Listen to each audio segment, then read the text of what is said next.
po sa inyong lahat. Yan. Sana nasa mabuti po kayong kalagayan. Habang tinitignan ko yung mga video ng mga RTL natin sa farm, yung mga video ng mga sisiw natin na nagsidatingan, nakakatuwa po silang pagmasdan.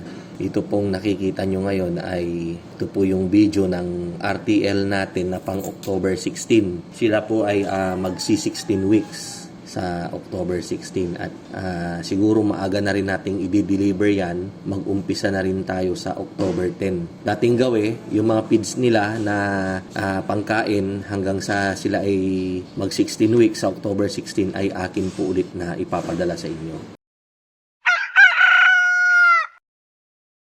Ito naman po ay video ng mga sisiw na bagong dating nung August 20 ng gabi, 10,000 heads. Nakakatuwa kasi yung mga sisiw na yan ay binili natin, binayaran pa natin ng advance payment po tayo diyan.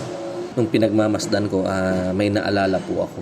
Naalala ko yung mga nakaraan na experience natin, yung mga nakaraang sitwasyon natin. Alam niyo po ba na kapag dati-rati nung sa broiler pa ako, kapag parating yung aming sisiw ay syempre i-prepare namin yung brooding, magpapalinis po tayo, ipapa-power sprayer natin yung sahig ng kulungan natin, ng growing house, nang sa ganun ay malinis yung mga dumi nila, yung mga ipot ng manok. And then after that, i-disinfect po natin. Yung tagalinis ay talagang lilinisan niya, pakyawan, 1,500 po yung isang building. So meron po tayong dalawang growing house dati. Tapos papakyawin niya, tag 1,500 yung isang building. Pag natapos na siya, kakausapin ko na sa mga susunod na araw yung kanyang sahod, or aabutan ko muna siya ng 500 partial payment. Kasi nga po, medyo gipit tayo, nag-uumpisa pa lang tayo. Tapos, nalinis na disinfect, bibili na naman ng tulda para may pinagkatabing. Kapag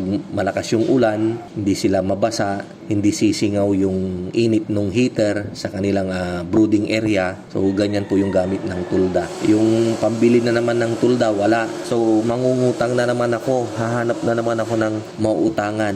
Ayan, so mabuti na lang, medyo may mga lending tayong pwedeng hiraman. So, medyo mataas po yung interest nila, 5%, yung iba 4%, yung iba 7%. Nasubukan ko pa nga, meron 10% kapag talagang wala nang mahiraman. Kakagatin natin yung 10%, yung mataas na interest monthly. Kaysa wala, di ba? Kaysa hindi tayo makapag-operate. Ayan, so para lang makabili tayo ng tulda. Kahirap magsimula talaga kapag walang puhunan. Tapos yung ipa na naman, syempre kapag malinis na yung kulungan ng manok natin, yung ating housing, na disinfect na, nalagyan na ng tulda, na i-prepare na, kailangan nating bumili na naman ng ipa. Ayan, nung dati-rati yung ipa, 10 piso, i-deliver na po nila sa farm. So kapag umorder po ako, mga 350 pieces. So yung 350 pieces, imagine, 3,500 po yun. Kapag na-deliver, minsan po, wala talaga tayong pambayad. Nakikiusap na lang tayo na idadaan na lang natin dun sa kanilang rice mill, yung mga bayad ng kanilang ipa, plus kapag panahon ng mangga o panahon ng mais o sibuyas, pakikisama, bibigyan din natin sila ng kanilang may uuwi. Ayan, so tuwang-tuwa na rin sila. Ayan, and then siguro after 5 days, minsan 1 week, tsaka natin mababayaran yung ipa. Ayan, puro diskarte po. Grabe. Pasensya na po kayo, medyo naalala ko lang yung hirap. Kumbaga sa salita namin, immanes siya panagnegosyo, di ba? Pero sige lang, laban lang. Gaya ng sabi ko, tuloy-tuloy lang dapat yung laban natin sa buhay. Huwag po tayong panghihinaan ng loob. Ang motto po natin, no guts, no glory. Lakasan lang ng loob yan. So, darating rin yung panahon na makakaahon din tayo sa hirap. Tsaka tayong Pinoy naman, ayan yung special talent natin. Hindi tayo agad basta-basta sumusuko sa anumang laban at hamon ng buhay. So alam ko, marami rin sa inyo dyan yung mga nakaka-relate sa mga kwento ko sa inyo dito. Lalong-lalo na po yung mga OFW natin. Yan, talagang napakatibay nyo po. Saludo po ako sa inyo dahil nyo po, talagang iniwan nyo po yung inyong pamilya, yung inyong mga magulang, di ba? Yung inyong mga anak para lang magtrabaho dyan sa ibang bansa. Ayan, so saludo po ako sa inyo.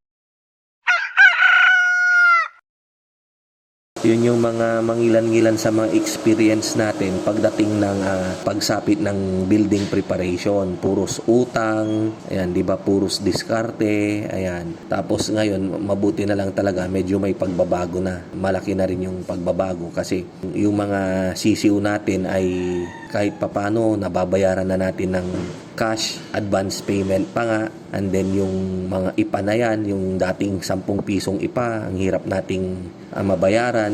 Ngayon, ang IPA dito sa amin kapag ganitong tag-ulan, pahirapan, ay nasa 55 pesos po ang isa. Imagine nyo po, yung nagagamit ko po sa isang brooding sa 10,000 heads ay 200 pieces po na IPA. So, 11,000 po yung worth ng IPA na ating sinusunog para lang na magsilbing heater sa ating mga manok. Sa awa po ng Diyos ay nababayaran naman po natin kaagad yan.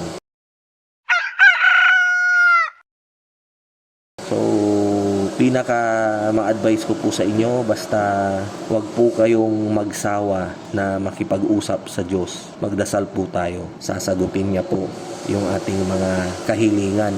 Gagamit po siya ng instrumento. Magpapadala po siya. Basta-basta na lang na magugulat tayo. May mga tao siyang gagamitin para tumulong sa atin. Ayan. So, magdasal lang po tayo. Maniwala po kayo sa akin. Napaka-bisa ng dasal. Number 1, yung relasyon natin sa Diyos. Hindi man ako pala simba, pero palagi po akong nagdadasal. Pasalamatan po natin siya, purihin natin siya, humiling po tayo sa Kanya. So, sana magtuloy-tuloy. Palaging malakas yung ating katawan, kahit papano ay maging blessing din tayo sa mga ibang tao na nangangailangan sa iba't ibang pamamaraan. So, pasensya na po kayo, medyo napakwento po ako. So, hanggang sa muli, yan, marami pong salamat. Ito po ang inyong kaibigan, ang inyong kamanukan, walang iba kundi si Mang Mags. Yan. Mabuhay po tayong lahat and God bless.